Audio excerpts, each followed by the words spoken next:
friend. Welcome to Wild and Waking, a sacred space for the woman unraveling what no longer fits, remembering the truth that's always lived inside her, reclaiming her joy, her voice, her power, and rising fully, fiercely, and without apology. I'm your host, Emily Rushell, and together we'll explore what it means to live in alignment, lead with soul, and awaken a life of abundance, authenticity, and purpose. Let's begin. Hello, friends, and welcome back to Wild and Waking. The Rushells are in full summer mode over here, as I know many are as well. And that is beautiful and so fun and also hard. And I think we feel like maybe it needs to be one or the other, or we're doing it wrong.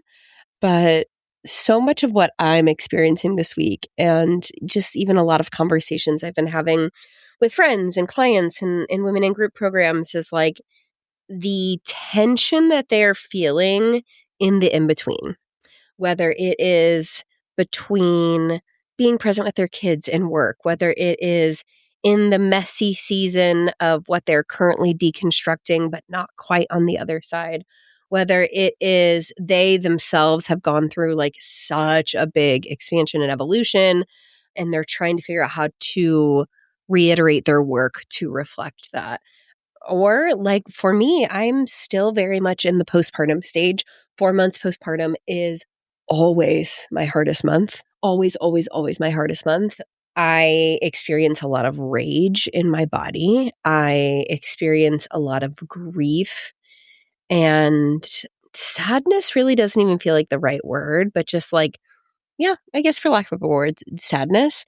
And the blessing of it being the fourth time around, now my first was born 9 years ago, is that I have the time and the history to have the predictability in this experience.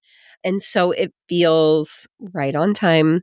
It does not feel threatening. Like, gosh, I remember the first time I obviously had no freaking clue what was going on or what was happening. And really, truly 9 years ago, I do not feel like people were talking about the postpartum experience in the same way, to the extent that conversations are happening about it online right now.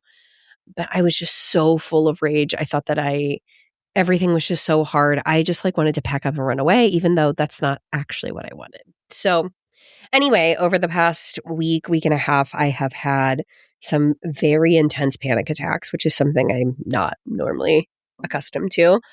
Intrusive thoughts, it's just mentally been a hard week. And I have the compassion of knowing that the season that I'm in, and like continuing to have to relearn the lesson to be present, right?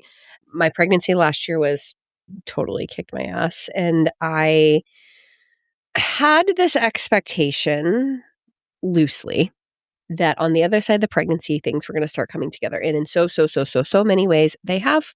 My last episode, I talked about that a little bit. And also, I have had to fully surrender to the fact that I am 4 months postpartum with 4 kids at home. And in some ways, I'm like just exactly where I want to be. I put up a post on Instagram this week comparing, this experience to being like in the deep end of water, right? I'm not quite drowning. Sometimes it feels like I'm kind of struggling to keep my head above water. But then sometimes it feels like I just am imagining the pool we went to when I was a child, where like the first dive in on a hot day, and it's like so refreshing and just like everything you've ever wanted and so beautiful. Like I feel that too. So like there's that space and tension. I really energetically was like, could not wait to get the next round of Coven started, new programs up and going. Like I just have like so many ideas and energy, and I'm like capped in very real physical time and capacity. And I know intellectually, I know it's okay. It's already done. I am not in a hurry.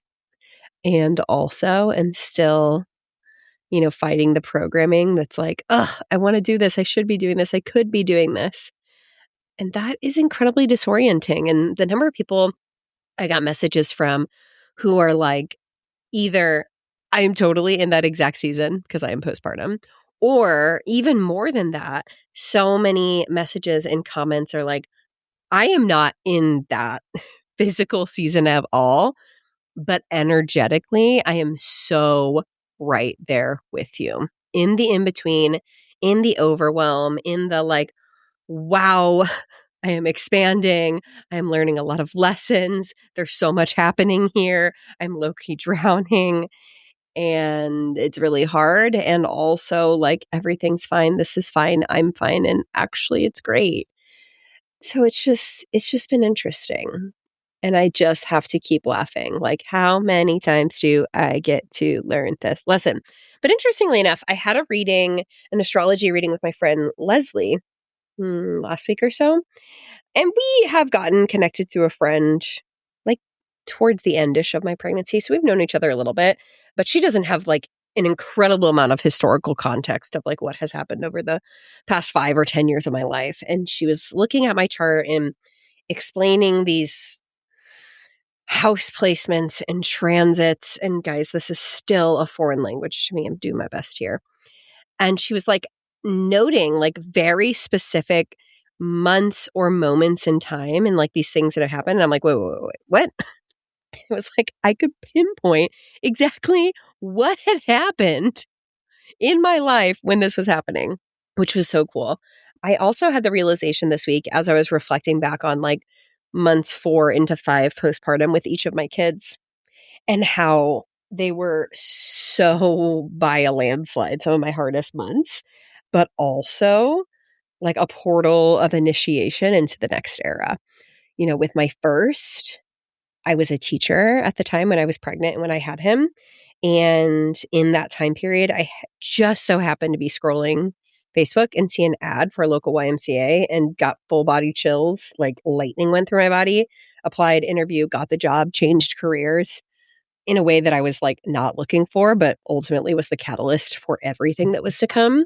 In the same period with my second, I had that like crashing moment of realization of burnout and like started my health and personal growth journey that again, like got the ball rolling on what became like the first iterations of me sharing online that turned into my business.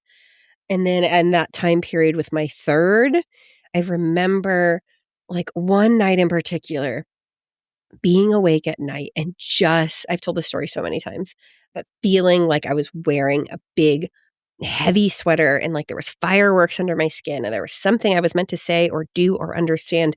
And I could not articulate it, much to my frustration and my poor husband who was trying to be so supportive. And that was really like, I think the defining moment that started, you know, what we call the wild and waking journey of just like unraveling, asking a million questions, going a ton of different directions and like really going through this seismic identity evolution. Not that they all weren't identity evolutions in their own way, but that one was like big time. So I kind of had a good laugh to myself of like, oh, cool. So what's going to happen in the next month? And interestingly enough, during the astrology reading, I can't remember the exact days, but there was like a day in June and a day in July specifically that she called out. It's a good thing I don't actually remember what day it was because then I'd be like, you know, hyper vigilant, like what's going to happen tomorrow? Where she was like, yeah, this all feels like completely right on time. So it was also like the reassurance of like, oh, actually, duh, of course that I can't have the time and energy capacity to do all these things that I think I want to do because there's another initiation that I am actively going through. Of course. And as soon as she told me that, I remembered last summer, the very first call I ever had with my friend Kelsey, who I am co-hosting a retreat with in October. I'm so excited to start sharing details about that. Oh my gosh, I'm so excited. Anyway, I remember, you know, I was pretty early in my pregnancy. I was very, very sick. And I knew that I was in the middle of a massive death portal. And there was a message from, you know, my guides of like, I had just been through this really big portal that I thought was going to be the end and then start the next chapter of my journey. Immediately got thrust into this pregnancy that was like the biggest death portal ever. And then I remember her saying, and then there's going to be like a little one, and that's going to be like the closing of the initiation. And so, when I was just reflecting on what's happening, I'm like, oh, I bet I'm in the middle. I'm in the middle of that. That's great. That's cool. I like almost had a full blown panic attack in Jersey Mike's this week. And I'm not being dramatic when I say that. The baby had been screaming in the car for like a half an hour, and my like vision was tunneling. And then this employee made like a really, I think she was trying to be funny, but like snarky, sassy comment about the baby crying. And I genuinely just stared at her because I actually couldn't register what she was saying because it was like my brain wasn't working. And she just kept repeating it. And even other people around me were like, what? And oh my gosh, I literally had to like do some very deep breathing, even just to get through ordering my food. And like I said, I am not a person that typically experiences that. And I have had more than one this week. So that's cute and super fun. Where are we going with this? Okay, so today, in preparation for the solo episode, I know that I'm a person who thrives in the ability to respond to something. It's somewhere in my human design. If I were the type of person that could recall like gates and key details, I could tell you, but it doesn't matter. I know that like I do my best channeled work in the moment in response to someone or something. It's why I love doing interviews. It's why I really love being interviewed. It's why I love coaching. It's why I love group facilitation. If I'm being honest between you and I, when I sit down to record a solo episode, I sit at my desk for 3 hours doing everything other than that because I'm like, I don't know what to say. I have nothing. I have nothing. And I know that's not true. I know that I have like a well of wisdom. I know that every single stinking time I record a solo episode, I get more messages about that than any guest episode I've ever had, for the most part. And I know that there's things that connect and resonate. And as soon as I hit record, it's fine. But I just, there's a word for it that someone most recently told me. I'm going to have to like go and look it up and share it on stories or something. But it's like, I know I do my best work in response. So anyway, I sent a message to some of my one-on-one clients and the gals from the Coven and was just like, hey, I'm sitting down to record a solo episode. What's on your mind? Is there anything I can riff on, like questions I can answer, things that I can speak into? And some of the responses that I got were like, what does it look like to let yourself be supported? This person had come on the Bloomfire retreat.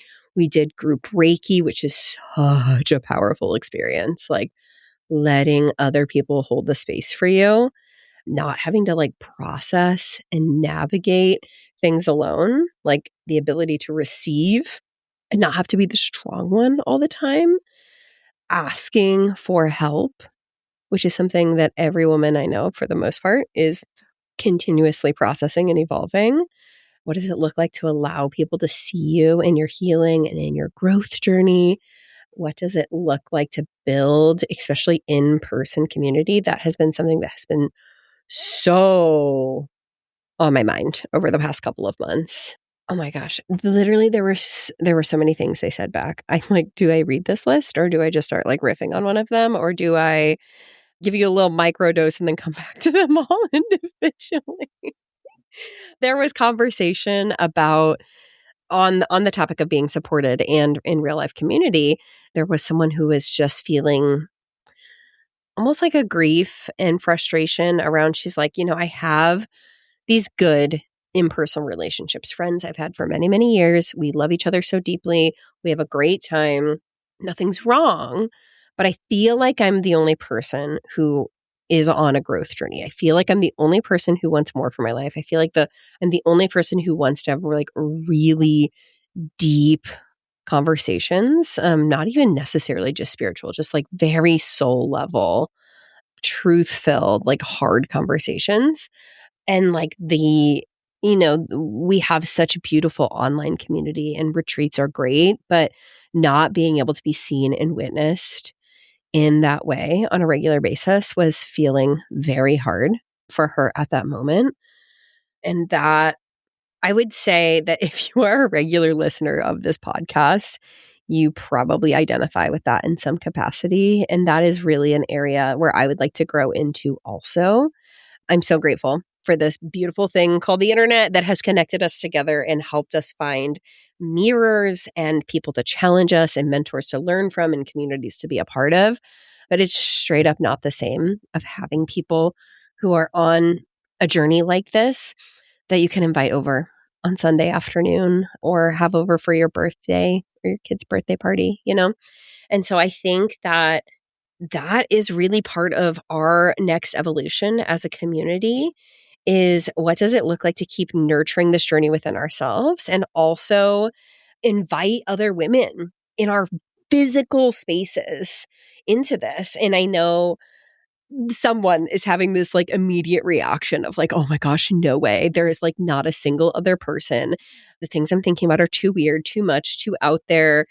I will be judged. I will be ostracized. I will be something. And I touched a little bit of this on the last episode, but I think a lot of that is like the projective of our own insecurity and fear. And sure, absolutely, you know that there are going to be people that will not be in this, but I'm hearing it enough times that I'm like, there's more than you realize. And I was having a conversation the other day in a mastermind that I'm in, and we were talking about how, you know, in the next 10, 15, 20 years, like the conversations that you and I are having are going to be very, very common. And it's hard to be ahead of the game. But if we don't start having those conversations in person, if we don't start those spaces, if we don't start gathering, then who will? Who will? But then again, you go back to the like, okay, but when and how? Because I have a million kids and it's summer and it's hard. I'm not saying I have all of the answers. I'm just posing the questions. Let me know what makes sense for you.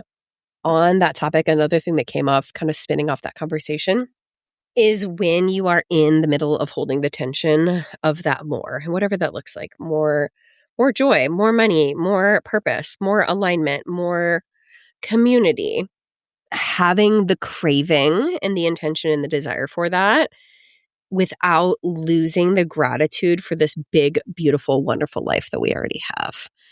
And I think that kind of goes back to like the gap and the gain mentality of not getting stuck on the hamster wheel of like always needing to prove, always needing to do, always needing more, always needing better, and like never being able to appreciate just how far we've come. Like, oh my gosh, if you have not done this in a while, please write down or speak out loud like all of the ways that you have changed or all of the things that are so, so good right now that were not even true 6 months ago or a year ago, because it is so, so much. So don't get trapped in the hamster wheel of evolution in a way that disconnects you from your very real life. This is something that has also been on my mind.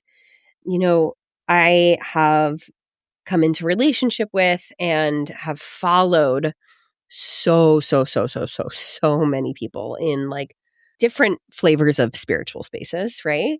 And there are some from whom I gain really beautiful wisdom and ideas. And also, I'm like, there is so little about your life that looks like mine. Like, I almost feel like you're a fairy from another planet. And I love that. But I never want to be so disconnected from my very real life in that way. Like, I am a farm wife. I have 4 kids. We go to public school. I wear regular people clothes. I mean, I'm making my house more colorful and witchy, but it still looks like a regular people house. And I feel like some of these people that I see are like all in white linen and like just speaking to the trees. And, you know, I love going out and talking to the trees too, right? But I feel like it can become another way of comparison of being like, oh, I'm not like that. So I'm not like spiritual enough. Like, I think actually one of the benchmarks of your true, genuine spirituality is like being a real fucking human in this lifetime that is deeply connected, that is tapped into your intuition, that has connection to source, to God, to whatever, and is like moving through the world with passion and purpose and agency and sovereignty. Like, it's not about the like crystals although pretty, right? Anyway, I don't even remember how we got on the side tangent. I'm so thankful that like most of you that listen have brains that work like mine. Like, I pretty consistently get messages that are like, I can tell you have ADHD because I follow every train of thought you go on, and I'm not sure that everyone would. So thank you for being here. I do look forward to trying medication. I have decided right now I'm still like in the early stages of breastfeeding. If any of you have breastfed and been on ADHD meds, please send me a message because I know obviously there's not a lot of research about it. But I also think there's a difference between like newborn and like 3-month-old breastfeeding and like I plan to nurse her for like 18 months or 2 years. And like the way breastfeeding looks then compared to like the early months is like quite different. But I feel like this fourth child has kicked my executive function off the freaking ledge. So if you have any experience with that, I am very interested in trying. Okay, where were we going from this? Oh, okay. Another thing that came up was this feeling of like disconnection, which I think, especially if you are in a position of monotony that doesn't feel aligned with how you want to be spending your time. And that doesn't mean it's terrible, right? I mean, like full time caregiving of children. I mean, a job that you used to be really excited about that no longer feels like exciting. And so it's like a cornerstone of the piece of your life at this moment, and one that you are still choosing and likely will for a very long time, but you feel kind of like bored or numb or restless or irritated, but it just feels like something is missing, like you're kind of swallowed up by it. And you're craving that like soul filled feeling, that feeling of aliveness, and like just trying to wrap your head around like, how do I combine my desires for like this rich, juicy, pleasure filled, joyous life where I'm following authenticity and alignment while also existing in the reality that I have created around me. And it was interesting. I was on a podcast interview yesterday that you will hear in a few weeks. And she was talking about how even circumstances that we do not like anymore for some reason, whether it's a relationship, a job, a experience, like we chose to some capacity. Like what did we do to choose that? And what are we still doing to choose that? And it really kind of got me thinking about what that choice looks like, right? And the way that we get to choose to experience what we experience.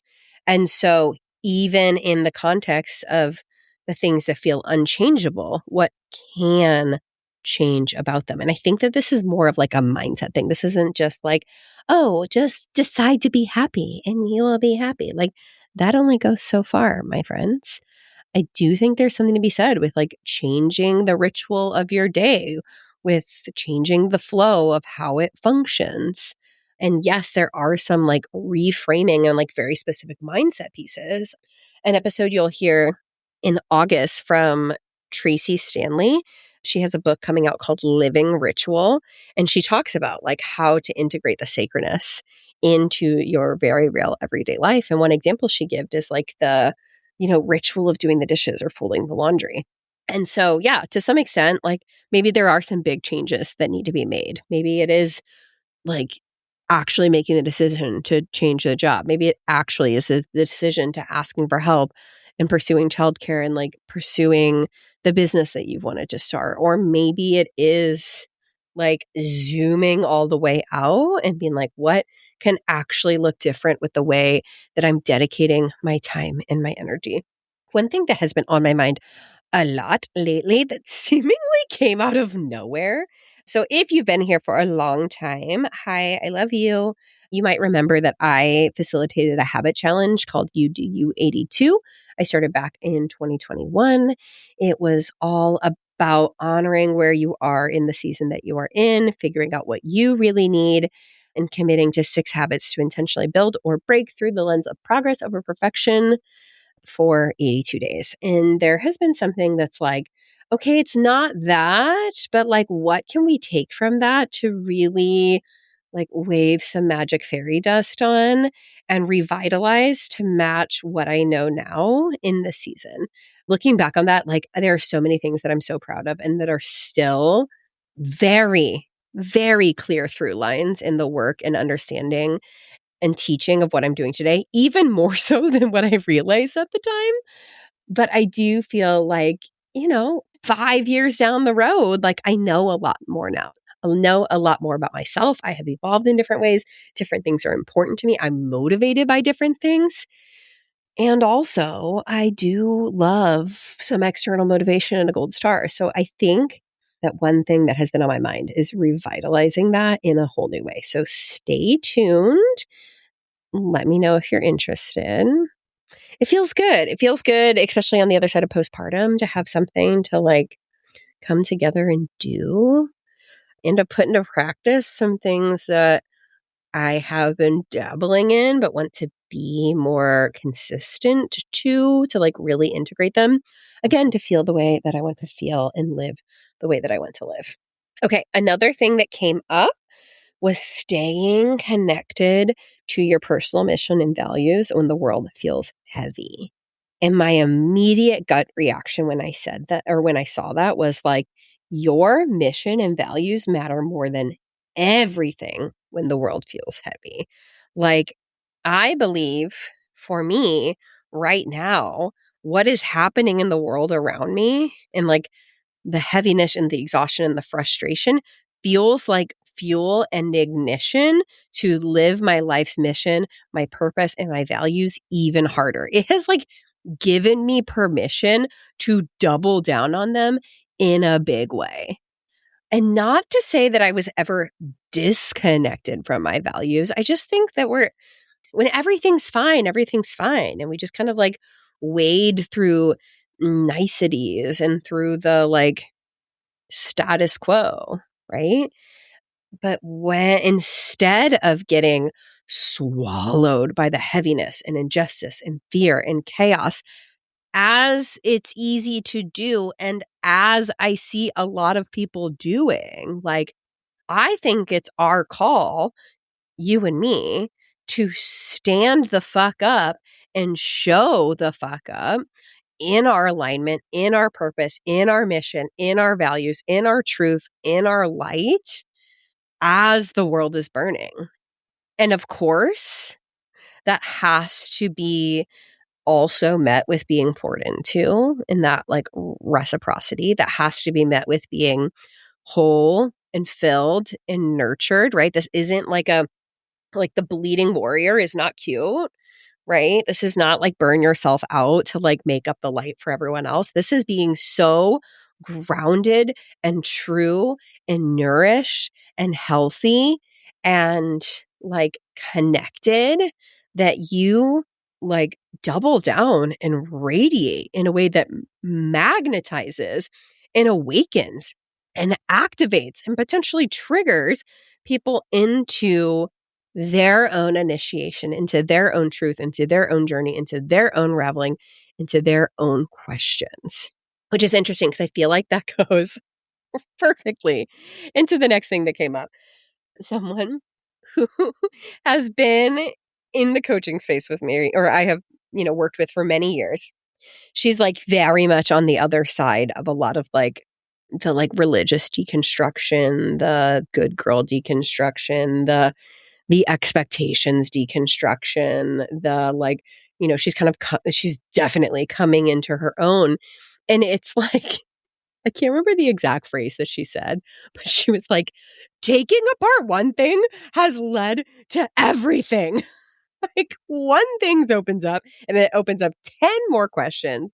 And now suddenly I'm like looking at everything under a microscope, from marriage and partnership and the agreements and like the way that women are evolving, and like the agreements in marriage are not necessarily matching the way that like women are awakening and moving through the world, and like the rights and education and independence and options that women have now compared to, our grandmothers and great grandmothers. And like she was talking about like the social structures and the parenting and showing up in the workplace and intimacy and healthcare. And she was just like, and it's everything. I was like, I know, right? Like you think it's just one thing and then it's everything. And it's like you also go through these layers of grief, these grief for the different versions of yourself that didn't know any different, right? That came in to understandings of the world or relationships or agreements or careers or whatever before you had the information that you do now.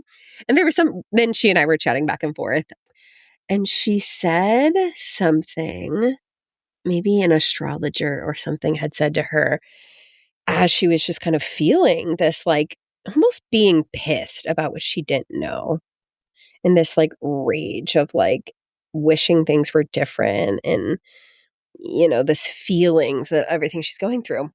And this person said, but it wasn't your job to know then. Like you mature into your intuition, you mature into your knowing, you mature into your journey, you mature into your spirituality. Like that knowing has to evolve with you over time. And sure, like hold space for the rage, hold space for the grief, like, but you have to honor those versions of you. There's a song, I want to say the song is called 1,000 Different Women. If you typed it into Google, you'd probably find it. But there's a line in there that's like, hold on, let me find it. Okay. The lyrics that I'm thinking of are, it's called I've Been 1,000 Different Women. Make peace with all the women you once were. Lay flowers at their feet. Offer them incense and honey and forgiveness. Honor them and give them your silence. Listen, bless them, and let them be. For they are the bones of the temple you sit in now. For they are the rivers of wisdom leading you toward the sea. I have been 1,000 different women. Ugh. That'll just get you. I feel like I should just end the episode right there. Gosh, seriously though, like, does that not just tie it up? Like, we are moving through so much. And this avalanche that is taking it all apart, trying to reclaim, right? That unraveling, the reclaiming, the rising, the remembering who we are. It's messy and we have to do it together. Whether that's you and I here on the podcast, whether that's getting integrated into a group, whether that's in your own backyard. You deserve to be held and witnessed and carried through your journey. You deserve to honor all those pieces of you that you were before. You deserve to make peace with being in the middle. That in itself, I know it. I'm in it right now and struggling. That in itself is a deconstruction of this like mindset that we have to constantly be one-upping and improving and hustling and doing. Like I have intellectually deconstructed that and I'm still wrestling with it in this season. I'm still wrestling of what it looks like to hold the space in the in-between and knowing that that is going to be something I'm always doing. We are always between who we were and who we are becoming. Thank goodness, because it means we care enough to be on the journey. It means that we are awake enough to be paying attention. It means we are alive enough to be pursuing purpose and meaning and joy and sovereignty and truth. And for that, I am so proud of you. I'm so proud of us. And I'm so grateful for the women who have inspired this these fragments and tangents of this conversation today. I hope that you are just having a great summer. In a lot of ways, I have really pulled back even more from what I'm doing for work as I just get to spend time traveling and swimming and snuggling and laughing with my kids. And I'm so looking forward to everything that's coming this fall.